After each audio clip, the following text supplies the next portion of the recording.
ಯಾಕೆ ಯಾಕೆ ಅಂತ ಹೇಳಿದ್ರೆ ವ್ಯವಸ್ಥೆ ಉಂಟು ಅಂತ ತಗೊಂಡು ಕೋಣೆಗೆ ಹಾಕಿದ್ದು ಹೌದು. ಮಾತಾಡಿಸ್ಲಿಕ್ಕೆ ಯಾರೂ ಇಲ್ಲ.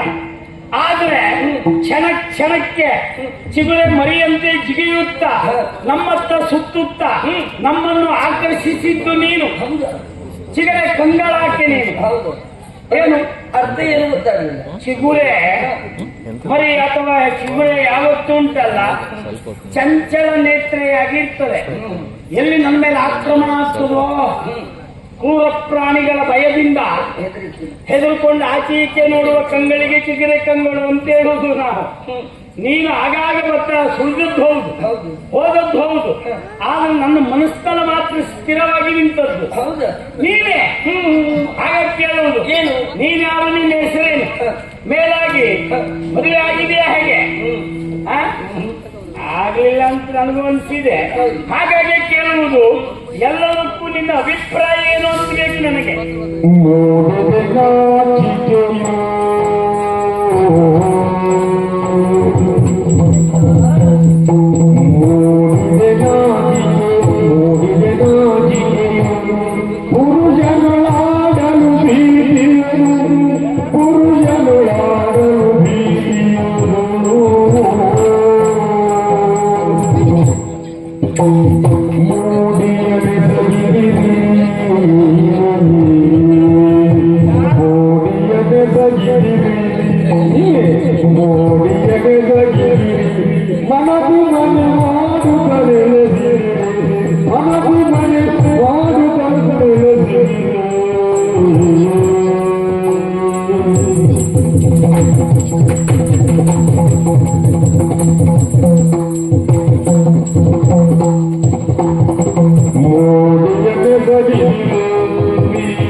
ನಿಮ್ಮಲ್ಲಿ ಮಾತಾಡುವುದಕ್ಕೆ ನಾನು ಇಲ್ಲಿವರೆಗಾಗಿ ಬಂದವರು. ಮತ್ತೆ ಮಾತಾಡದೆ ಹಾಗಾಗಿ ಹೋಗ್ತಿದ್ದೆ ನೀನು. ಹೌದೌದು. ಹಾಗೆ ಮಾತಾಡುವುದಕ್ಕೆ ಮುಂದಾಗ್ಲಿಲ್ಲ. ಯಾಕೆ ಗೊತ್ತುಂಟಾ? ಯಾಕೆ? ನಿಮ್ಗೆ ಸತ್ಯ ವಿಚಾರ ಹೇಳುದ? ಹೇಳು. ಇದುವರೆಗೆ ನಾನು ಒಬ್ಬ ಪುರುಷನನ್ನು ಮುಖ ಎತ್ತಿ ನೋಡಿದವಳಲ್ಲ. ಬಾಳ ಜನರು ನೋಡಿದ್ಯಾ? ಹಾಗಲ್ಲ. ಅಲ್ಲ, ಒಬ್ಬ ಅಂತ ಒತ್ತು ಹೇಳ್ತಿ, ಒಬ್ಬರನ್ನು. ಹೌದು. ಹಾಗೆ ಇಲ್ಲಿಗೆ ಬಂದಿದ್ದೇನೆ. ಹಾಗೆ ಹೋಗುವುದಕ್ಕೆ ಮನ ಮಾಡ್ತಿದ್ದೇನೆ. ಯಾಕೆ ಗೊತ್ತುಂಟಾ? ಯಾಕೆ? ನನಗೆ ಪುರುಷರಲ್ಲಿ ಮಾತಾಡ್ಲಿಕ್ಕೆ ಒಂದು ರೀತಿ ನಾಚಿಕೆ. ಆಗ್ಲಿ ನನ್ನ ಯೋಗ. ಯಥಾರ್ಥಕ್ಕೆ ನಾನು ಈಗ ಹೆದರಿದ್ದೋದಕ್ಕೆ, ಬೇಡ ಅಂತಿದ್ದದ್ದು ಅದಕ್ಕೆ. ಈಗ ನಿನಗೆ ಆಗಲ್ಲ. ಪುರುಷರಲ್ಲಿ ಮಾತಾಡ್ಲಿಕ್ಕೆ ನಾಚಿಕೆ ಉಂಟು ಅಂತಾದ್ರೆ ಹೆಣ್ಣಿಗೆ ಅದು ಇರ್ಬೇಕು. ಹೌದು, ಅದು ನಿನ್ನೆಲ್ಲ ಉಂಟು. ಈಗ ನನ್ನ ಹೆಸರು ವಿನಂತಿ ಅಂತ ಹೇಳಿ. ವಿನಂತಿಯ ರಾಜಕುಮಾರಿ ಆಪ್ತ ಸಖಿನ. ನಾನು ಪುರುಷೋತ್ತಮ. ಅಯ್ಯೋ, ನಿಮ್ಮನ್ನ ಆವತ್ತೇ ನೋಡಿದ್ದೇನೆ ನಾನು. ಎಷ್ಟು ಚಂದ ಮಾತಾಡಿದ್ರಿ. ಯಾರು ನೀವು? ಯಾರಲ್ಲಿ? ಅಲ್ಲಿ ಸಭೆಯಲ್ಲಿ, ಅಜ್ಜಿಯಲ್ಲಿ ಕಾರ್ಯಕ್ರಮದ. ಅದ್ಭುತ. ನೀವೆಲ್ಲ ಸುಮ್ಮನೆ ಕೂತ್ರಿ. ಮತ್ತೆ ಅಜ್ಜಿ ಹತ್ರ ಬಿಟ್ರೆ ಮತ್ತೆ ಯಾರ ಹತ್ರ ಮಾತಾಡೋದು? ಅಲ್ಲ, ಹಾಗಲ್ಲ. ಅಂದ್ರೆ ಎಲ್ಲರೂ ಮಾತಾಡಿದ್ರೆ ಗಲಾಟೆ ಆಗುದಿಲ್ವಾ? ಹಾಗೆ. ಅದರಲ್ಲಿ ನಿಮ್ಮದು ಒಂದು 4 ಪದ್ಯ ಕೇಳುತ್ತಾಗಿ ದುಷ್ಕಾವ್ಯವಾಗಿ. ಬಹಳ ಹೇಳಲಿಕ್ಕೆ ಹೋಗ್ಬೇಡ. ನಿನ್ ಸ್ವರವೂ ಬಿದ್ರು ಬಿತ್ತು. ಆ ಲಕ್ಷಣ ಉಂಟು ಈಗ. ಅಲ್ಲ, ಅದು ಕಾರ್ಯಕ್ರಮ ಅಲ್ವಾ? ಅದು ನಂಗೆ. ಹೌದು. ಪಾಪ ಬಾಯಿ ಮುಚ್ಕೊ ಕೂತ್ರು ನಿಮ್ ಸ್ವರ ಬೀಳ್ತಾರೆ. ಹಾಗೆ ಕೆಲಸ ಹೆಚ್ಚಿರ್ತದೆ, ನಿಮ್ಗೆ ಗೊತ್ತಾಗುದಿಲ್ಲ. ಆ ದಿವಸ ಮಾತ್ರ ಸುಮ್ಮನೆ ಸ್ವರದ ಕೆಲಸವೇನೆ. ಇದು ನಾನು ನಿಮ್ಮಲ್ಲಿ ಮಾತಾಡ್ಬೇಕಂತೇಳಿ ಆಸೆ ಹೊತ್ತದ್ದೇನೋ ಸತ್ಯ. ಆದ್ರೆ ಎಲ್ಲಿಯಾದ್ರೂ ಈ ನಮ್ಮ ಊರಿನ ಹುಡುಗರು ಮಕ್ಕಳೆಲ್ಲ ನೋಡಿದ್ರೆ ಏನು ಹೇಳಲಿಕ್ಕಿಲ್ಲ. ಏನ್ ಹೇಳ್ತಾರೆ? ಅಯ್ಯೋ, ಇಷ್ಟು ದಿವಸ ಮಾತಾಡಿಸುವ ಪ್ರಯತ್ನ ಮಾಡಿದ್ರು ನಮ್ಮಲ್ಲಿ ಮಾತಾಡ್ಲಿಲ್ಲ ವಿನಂತಿ. ಅದು ಎಲ್ಲ ಊರಿನ ಗಂಡು ಮಕ್ಕಳಿಗೆ ಅದೊಂದು ತಲೆ ಬಿಸಿ. ಹೊರಗಿಂದ ಬಂದವರಲ್ಲಿ ಎಷ್ಟು ಎಲ್ಲಿಂದೋ ಬಂದವನ ಹತ್ರ ಮಾತಾಡ್ತು. ನಮ್ಮಲ್ಲಿ ನೋಡಿದ್ರು ದೊಡ್ಡ ಪ್ರತಿವ್ರತೆ ಇವರು. ಆ ಮಾತು ಬರ್ತದೆ. ಸಹಜ ಅದು. ಹಾಗಾಗಿ ನೀವು ಹೇಳಿದಾಗೆ ಜಿಂಕೆ ಮರಿ ಹಾಗೆ ಹೆದರ್ತಾ ಬಂದದ್ದು. ಓ, ಹಾಗೆ ಮನಸ್ಸಿನಲ್ಲಿ ಉಂಟು. ಹೌದು, ತೋರಿಸ್ಕೊಳ್ಳಿಕ್ಕಿಲ್ಲ. ಕಷ್ಟ ಆಗ್ತದೆ. ಇನ್ನು ನಿಮ್ಮಲ್ಲಿ ಇನ್ನೂ ಹೆಚ್ಚು ಮಾತಾಡ್ಬೇಕಂತೇಳಿ ಆಗ್ತಿತ್ತು. ಆದ್ರೆ ಮಾತಾಡ್ಲಿಕ್ಕೆ ಸ್ಥಳ ಇದಲ್ಲ. ಮತ್ತೆ ಎಲ್ಲಿ? ಈಗ ಒಂದು ನಮ್ಮ ನಾಡಿನ ಗಡಿ ಪ್ರದೇಶದಲ್ಲಿ ಉಪವನ ಉಂಟು. ರಮ್ಯ ಮನೋಹರ ತಾಣ. ನೋಡುವಾಗುಂಟ ತಂಪಾಗಿ ಗಾಳಿ ಬೀಸ್ತಾ ಇರ್ತದೆ. ಹೌದಾ? ಅಲ್ಲಿ ಹೋಗಿ ಎಷ್ಟು ಹೊತ್ತು ಕೂತ್ಕೊಂಡು ಮಾತಾಡಿದ್ರೆ ಯಾರಿಗೆ ಗೊತ್ತಾಗುದಿಲ್ಲ. ನಾನು ನೀನು ಹೌದು. ಅಲ್ಲಿ ಮತ್ತೆ ಯಾರು ಏನು ಅಂತಿಲ್ಲ. ಅಲ್ಲ ಬೇರೆ ಒಮ್ಮೆ ಯಾರಾದ್ರೂ ಬಂದ್ರು ಅಂತ ಜಾಗಕ್ಕೆ ಜೋಡಿಯಾಗೇ ಬರ್ತಾರೆ. ಅವ್ರವ್ರದ್ದೇ ಕೆಲಸ ಬಿಟ್ಟರೆ ನಮ್ ನೋಡುವವರು ಯಾರು ಇಲ್ಲ. ನೋಡುದಿಲ್ಲ. ನಮ್ಮ ಹಾಗೆ ನಾವು ಹೌದು. ಹಾಗಿದ್ರು ಹೋಗೋಣವಾ? ಅಲ್ಲ ಹೋಗುದು ಹಾ. ಬಹಳ ದೂರ ಆಗ್ತದೆ ಹೋಗುದು. ರಥ ನನ್ನದ್ದುಂಟೆ. ಇದು ಜಾಗ ಇಲ್ವಲ್ಲ. ಇದು ಬಾಳ ಜಾಗ ಬೇಡ, ಇದ್ರೆ ಕೂತ್ಕೊಳ್ಳೋದು. ನನ್ನ ನಿನಗೆ ಸಾಕು ಇದು. ಅಯ್ಯೋ ಜಾರಿ ಬಿದ್ದೋದನ್ನ ನನಗೆ ಅಭ್ಯಾಸ ಇಲ್ಲ. ನನ್ನ ಹಿಡ್ಕೊಂಡಿ ಬಾ, ನೀ ತಲೆಬಿಸಿ ಬೇಡ. ನಿನಗೆ ಧೈರ್ಯದಿಂದ ನಾ ಹಾರಿಸ್ಕೊಂಡು ಹೋಗಿ ನೋಡುವ.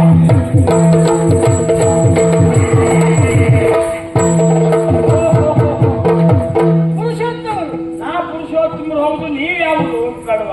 ನನ್ನ ಪರಿಚಯ ಇರ್ಲಿಲ್ವಾ? ಇಲ್ಲ, ರಾಜ್ಕುಮಾರ್ನ ಅಳಿಯ ನಾನು. ರಾಮ್ ಕುಮಾರ.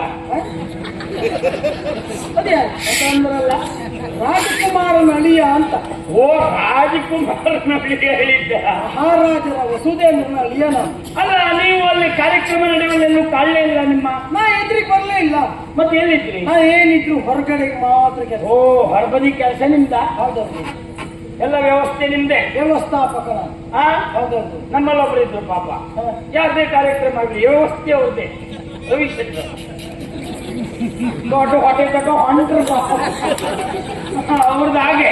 ಅವ್ರಿಗೆ ಅವ್ರ ಸ್ವಾರ್ಥ ಎಂತದ್ದು ಇಲ್ಲ. ಇಲ್ಲ, ಯಾರ ಮನೆ ಚಪ್ರ ಹಾಕಿದ್ರು ಅವ್ರು ಅಲ್ಲಿದ್ರು. ಅವರು ಅಂದ್ರೆ ಅವರು ಸೇವಾ ಭಾವ. ಎಲ್ಲರಿಗೂ ಆ ಭಾವನೆ ಇರುವುದಿಲ್ಲ. ನಾವು ಮೆಚ್ಕೊಳ್ಬೇಕಾದ್ದು ಹಣ ಖರ್ಚು ಯಾರು ಮಾಡಿ ಯಾರು ಇವತ್ತು ಪರಿಸ್ಥಿತಿ ಆ ಹೊಟ್ಟೆ ಹೊತ್ಕೊಂಡು ವ್ಯವಸ್ಥೆ ಮಾಡೋರು ಯಾರು ಇಲ್ಲ. ಪರೋಪಕಾರ ಮಿದಂ ಶರೀರ. ಅವ್ರದ್ದು ಹಾಗೆ. ಈಗ ನೀವು ಹಾಗೆ ಮಹಾರಾಜರ ಕಾರ್ಯಕ್ರಮ ಯಾರ್ದಾದ್ರೂ ಮುಂದೆ ನಿಂತು ವ್ಯವಹಾರ ಮಾಡಿಸೋದು ಒಳ್ಳೆ ಗುಣ ಅದು. ಹೌದೌದು. ಅದಕ್ಕೆ ಇದು ನಮ್ಮ ಮನೆ ಇದ್ದಿ. ನಿಮ್ಮ ಮನೆ ಇದೆಯಾ? ಹೌದು, ಇದು ಮಹಾರಾಜರು ಅಳಿಯ. ಮತ್ತೆ ಪ್ರತ್ಯಕ್ಷ ಅಂತ ಒಂದು ಹೆಸರು. ಪ್ರತ್ಯಕ್ಷ. ಇಲ್ಲೇನು ಪ್ರತ್ಯಕ್ಷ? ಏನು? ನೋಡಿದೆ ಇವಳು ಇವಳು ಇವಳು ಇವಳು ನಮ್ಮನೆಯವಳು. ಅದು ಸಾರ್ವಜನಿಕವಾಗಿ ಇದು. ಓ, ಎಂತ ಕಥೆ ಎಂತ ನೋಡಿ. ನೀವು ಸತ್ಯ ಹೇಳಿ, ನಿದ್ದೆ ಆಗಿದೆ ನಿಮಗೆ. ಆಗಿದೆಯಪ್ಪ. ಈ ನಿದ್ದೆಗಣ್ಣಲ್ಲಿ ಮಾತಾಡಿದ್ದಲ್ಲ. ಆ ಕಾಣ್ತದ ಮುಖ ನೋಡಿದ್ರೆ ಇವಳು ನಮ್ಮನೆಯವಳ. ತಪ್ಪು ತಿಳಿಯಬೇಡಿ, ನಮ್ಮನೆ ಕೆಲಸದವಳು ಅವಳು. ಓ, ಕೆಲಸದವಳು ಅಂತ. ರಾಜಕುಮಾರಿ ಆಪ್ತ ಸಖಿ. ಹಾಗೆ ಅಷ್ಟಕ್ಕೆ. ನಾವು ಕೆಲಸಗಾರರನ್ನು ನಮ್ಮವರು ಅಂತ ತಿಳಿದು ಮಾತಾಡುದು ನಾವು. ಆಗ ಮಾತಾಡ್ಲಿಲ್ಲ ಅಂದ್ರೆ ಇನ್ನು ಮುಂದೆ ನಮ್ಮ ಕೆಲಸ ನಾವೇ ಮಾಡ್ತೇವೆ, ಬೇರೆ ಗತಿ ಇಲ್ಲ. ಅವರು ನಮ್ಮವರು ಅಂತ ಅವ್ರು ಕಾಲು ಹಿಡ್ಕೊಳ್ಳೋ ಪರಿಸ್ಥಿತಿ ಬಂದಿದೆ ಈಗ. ಹೋಗ್ಲಿ, ಈಗ ನೀವು ಬಂದದ್ದು. ನೀವು ಯಾವ ಕಡೆ ಹೊರಟದ್ದು? ನನಗೆ ಇಲ್ಲಿ ರಮ್ಯ ಮನೋಹರ ತಾಣ ಉಂಟು ಗಡಿ ಪ್ರದೇಶದಲ್ಲಿ ಅಂತ ಹೇಳಿದ್ರು. ಕೆಲಸ ಸದ್ಯಕ್ಕೆ ಏನಿಲ್ಲ. ಇಲ್ಲ, ಶುಭ ಕಾರ್ಯಕ್ರಮ ಮುಂದುಂಟು, ಆದ್ರಿಂದ ತೋರಿಸೋರಿಲ್ಲ ಅನ್ನೋ ಇಲ್ವಾ? ನಾನೇ ತೋರಿಸ್ತೇನೆ ಅಂದ್ರು. ತಪ್ಪಾಗಿದೆ. ಅವಳ ಸ್ವಭಾವ ಒಳ್ಳೆಯದೇ, ಗುಣ ಒಳ್ಳೆಯದೇ ನನಗೊತ್ತು. ಆದ್ರೆ ಪ್ರಸ್ತುತ ಪ್ರಪಂಚದ ಸ್ಥಿತಿ ಹೇಗುಂಟು? ಅಣ್ಣ ತಂಗಿ ಒಂದೇ ರಥದಲ್ಲಿ ಹೋಗ್ತಾ ಇದ್ರು, ತಪ್ಪು ತಿಳಿಯುವಂತ ಕಾಲ ಇದು. ಹೌದಾ? ನೀವು ಪರಪುರುಷರು, ನಮ್ಮ ನಾಡಿನ ಹೆಣ್ಣು. ಹೌದು, ಇವರು ಒಂದೇ ರಥದಲ್ಲಿ ಹೊರಟ್ರೆ ಇವ ಹೊಸಬ, ಇವಳು ಇಲ್ಲಿ ಅವಳು ಎಲ್ಲಿಂದ ಬಂದವರು? ಯಾರ ಜೊತೆಗೂ ಇವತ್ತಿನವರೆಗೂ ಮಾತಾಡಿದವಳಲ್ಲ ಅವರು. ಹಾಗಿರುವಾಗ ನಿಮ್ಮೊಟ್ಟಿಗೆ ಬರ್ತಾಳೆ ಅಂತ ಆದ್ರೆ ಕಾಣೋರು ತಪ್ಪು ತಿಳಿಯುವುದಿಲ್ವೋ? ಅದಕ್ಕೆ ಏನ್ ಮಾಡಿದೆ? ಆದ್ರಿಂದ ಒಂದು ಕೆಲಸ ಮಾಡಿ, ನೀವಿಬ್ರು ಹೋಗುದು ಬೇಡ, ನಿಮ್ಮೊಟ್ಟಿಗೆ ನಾನು ಬರ್ತೇನೆ. ಅಲ್ಲಿಗೆ ಬೇಡ ಒಂದು ಹೇಳ್ಲಿಕ್ಕಿಲ್ವಾ? ಏನ್ ಹೇಳ್ತಾನೆ? ಒಬ್ಬಳು ಒಟ್ಟಿಗೆ ಇಬ್ಬಿಬ್ರು ಅಂತ. ಆದ್ರೆ ನಮ್ಮೂರಿನವರಿಗೆ ನನ್ನ ಪರಿಚಯ ಇರ್ತಲ್ಲ, ನಮ್ಮ ಕೆಲಸದವಳು ಅಂತ ಅವರಿಗೂ ಗೊತ್ತು. ಅವಳಾಯ್ತು, ನಾವು ನಿಮ್ಮ ಸ್ನೇಹಿತ ಅಂತ ಆಯ್ತು, ಒಟ್ಟಿಗೆ ಒಬ್ಬಳು ಇತ್ತು ಅಂತ ಅಷ್ಟೇ. ಆದ್ರಿಂದ ತಪ್ಪು ತಿಳಿಯುವವರು ಯಾರಿಲ್ಲ. ಆದ್ರೆ ಒಂದು ಬೇಸರ ಮಾಡ್ಕೋಬೇಡಿ, ನಾನು ನಿಮ್ಮನ್ನು ಕರ್ಕೊಂಡು ಹೋಗ್ಬೋದಿತ್ತು. ನಮ್ಮ ರಥದ ಇಬ್ಬರಿಗಾಗುವ ಸೇರು ಜಾಗ ಇಲ್ಲ, ಜಾಗ ಇಬ್ರೇ ಹೋಗುದು. ನಾನು ಹೌದು ನಿಮ್ಮ ರಥದಲ್ಲಿ ಅಂದ್ರೆ ನಾ ಬರುದಿಲ್ಲ. ಧನ್ಯವಾದ, ನಾ ಬರ್ತೇನೆ. ಅದಲ್ಲ, ನಮ್ಮಲ್ಲಿಯೂ ರಥ ಉಂಟು. ನಿಮ್ಮಲ್ಲಿ ಮಾತ್ರ ಅಲ್ಲ. ಅಲ್ಲ, ನಿಮ್ಮಲ್ಲಿದ್ರೆ 8 ಜನ ಮಲ್ಕೊಂಡು ಹೋಗುವಂತ ರಥ ಉಂಟು ನನ್ನಲ್ಲಿ. ಓ, ಸರಕು ತುಂಬಿಕೊಂಡು ಹೋಗುದು. ನಮ್ಮಲ್ಲೆಲ್ಲ ಹಾಗೆ ಪ್ರಯಾಣಕ್ಕೆ ಯಾವುದೇ ತೊಂದರೆ ಬರಬಾರದು, ನಿದ್ರಿಸಿಕೊಂಡು ಹೋಗಬಹುದು. ಓ, ಅಂತ ವಿಶಾಲವಾದ ರಥವನ್ನೇ ಮಾಡಿಸಿಕೊಂಡಿದ್ದೇನೆ. ಹವಾನಿಯಂತ್ರಿತ ಬೇರೆ. ಮತ್ತೆ ಹೋಗುವಾಗ ಮಾತಾಡ್ತಾ ಹೋಗ್ಬೋದು. ಹೊರಗಿನ ಗಾಳಿ ಬರುವುದಿಲ್ಲ, ಒಳಗಿಂದ ಹೋಗುದಿಲ್ಲ. ಹವಾನಿಯಂತ್ರಿತ. ಮತ್ತೆ ಹಾಡು ಕೇಳ್ತಾ ಹೋಗ್ಬೋದು, ಮಾತಾಡ್ತಾ ಹೋಗ್ಬೋದು. ಹಾಗೆ ನಾವೇ ಹಾಡ್ಕೊಂಡು ನಾವೇ ಕೇಳ್ಕೊಂಡು ಹೋದ್ರು ತೊಂದರೆ ಇಲ್ಲ. ಅಷ್ಟು ವ್ಯವಸ್ಥೆ ಉಂಟು. ಮತ್ತೆ ಹೋಗ್ತಾ ಇರುವಾಗ ನಿಮ್ಗೆ ಏನಾದ್ರೂ ಬೇಸರ ಬಂದ್ರೆ ಒಬ್ಬರೇ ಮೇಲೆ ನಿಂತ್ಕೋಬಹುದು. ಆ ರಥದಲ್ಲ ವ್ಯವಸ್ಥೆ ಉಂಟು.